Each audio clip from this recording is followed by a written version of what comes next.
Good day, everyone. So, today I will be discussing the Child Protection Policy or CPP under Ed 304, the teacher and the community, school culture, and organizational leadership.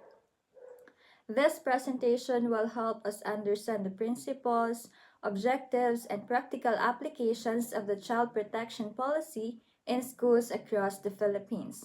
As educators and members of the school community, understanding child protection is not only a professional responsibility, but also a moral duty. Because schools must be safe spaces where every learner is respected, protected, and supported.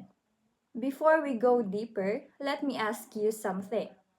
When you hear the word child protection, what comes to your mind first? Safety, discipline, or reporting abuse, or something else? You can think about that as we continue. To begin with, it is important to understand that the child protection policy is and why it exists. So, the policy is issued by the Department of Education and implemented in schools nationwide. So, it provides a formal framework that ensures safe learning environments where children are protected from harm, abuse, and neglect. Schools are not only places for academic learning, they are environments where children grow emotionally, socially, and psychologically. Because of this, schools must function as protective environments that uphold dignity, safety, and well being of every learner. Now, let me ask you another question. Do you think schools today always feel safe for every student? Why or why not? This is important to reflect on because safety is not only physical, it is also emotional and psychological. Because protecting children is central to education. The child protection policy is guided by important principles. First, the best interest of child must always comes first. Every decision made in school must prioritize the learner's welfare, safety, and development. The policy also emphasizes that protecting children is more important than protecting an institution's reputation. Emotional and psychological effects must always be considered, and children must never be subjected to harmful punishment. Instead, intervention should support healing, guide behavior positively, and preserve the child's dignity. Let me ask you, if a school's reputation is at risk, but reporting a case will protect a child, what should come first? The answer, of course, is the child's well being, always. Building on these principles, the policy has clear objectives.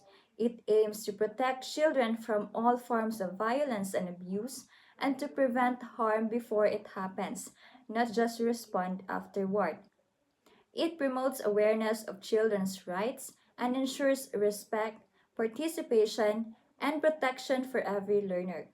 It prohibits corporal punishment and degrading discipline, establishing clear reporting procedures, and promotes a safe and supportive school climate. So, in simple terms, the policy ensures that every child can learn in an environment where they feel secure and valued. Now, think about this: which is more effective, preventing harm or responding after harm happens? Why? Prevention is always better because it protects children before damage occurs. Equally important is understanding the scope of the policy. The child protection policy applies to all aspects of school life and protects every learner in basic education, regardless of gender, disability, religion, ethnicity, or social economic backgrounds. So, safeguarding children is a shared responsibility to all school personnel.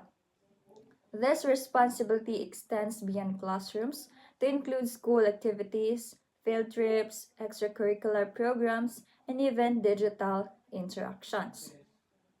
Here's something to reflect on. Should schools be responsible for student safety? even in online spaces or group chats. Today, many forms of harm happen digitally, so protection must extend beyond the classroom. With this foundation, we can now look at the different forms of harm the policy addresses. So, one major category is child abuse, which includes physical, emotional, and sexual abuse, as well as neglect. Examples include hitting, humiliation, sexual exploitation, or failure to provide proper care. The Commission on Human Rights has documented cases in the Philippines where abuse occurs even within families, highlighting the urgent need for vigilance and protective systems in schools. Let me ask you, why do you think some children do not report abuse immediately? Often they feel fear, shame, confusion, or lack of trust, which is why supportive teachers are essential. Closely related to abuse is violence against children, which refers to acts that cause physical or psychological harm or creating fear and suffering. This violence may happen at home, in the community, or in school. Because violence can have long term emotional effects, schools must implement preventive programs and promote a culture of respect and safety. Another serious concern is bullying. Bullying involves repeated aggressive behavior where there is power imbalance. It can be physical, verbal, social, or online. Bullying can harm esteem, create fear, and disrupt learning. Let me ask you honestly, have you ever witnessed bullying in school? Even something that seems small at the time? Small acts can still cause deep emotional harm. In addition, discrimination is another form of harm addressed by the policy. Discrimination occurs when learners are treated unfairly because of gender, disability, religion, ethnicity, or social status. So, this limits opportunities, harms self esteem, and can lead to social isolation.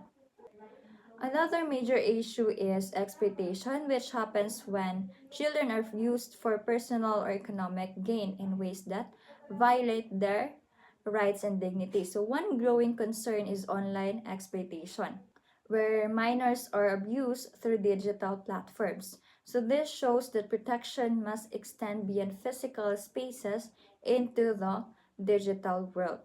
Furthermore, corporal punishment is strictly prohibited, so any act that causes pain, fear, or humiliation, such as hitting, public shaming, or forcing physical tasks, is not allowed. Instead, schools should use positive and restorative discipline strategies that guide behavior while preserving dignity. Let me ask, what are some positive discipline strategies teachers can use instead of punishment? For example, counseling, restorative conversations, and or behavioral reflection. So, because this risk exists, child protection policy provides a clear framework for safeguarding students through the 5 R's, which is recognize, respond, report, record, and refer. Recognizing means identifying signs of abuse or neglect. So responding means listening calmly and ensuring safety.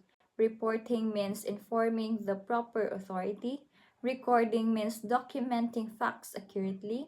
Referring means connecting the child with appropriate external support. Here is a scenario to think about. If a student tells you they are being hurt at home, what is the first thing you should do? Investigate, promise secrecy, or listen calmly? The correct first step is to listen calmly and respond supportively. In conclusion, the child protection policy ensures that schools remain safe and supportive environments where the best interest of the child always comes first. By addressing different forms of harm and guiding educators through the 5 R's process, the policy promotes care, dignity, and emotional security for every learner. Implementing this policy is not only a legal obligation, but also a moral commitment that every educator must uphold. Before I end, let me leave you one final question. As future educators, what will you personally do to help create a safe and protective environments for your students? Thank you very much for your attention, and may we all continue working together to make our schools safe, nurturing, and protective environments for every child.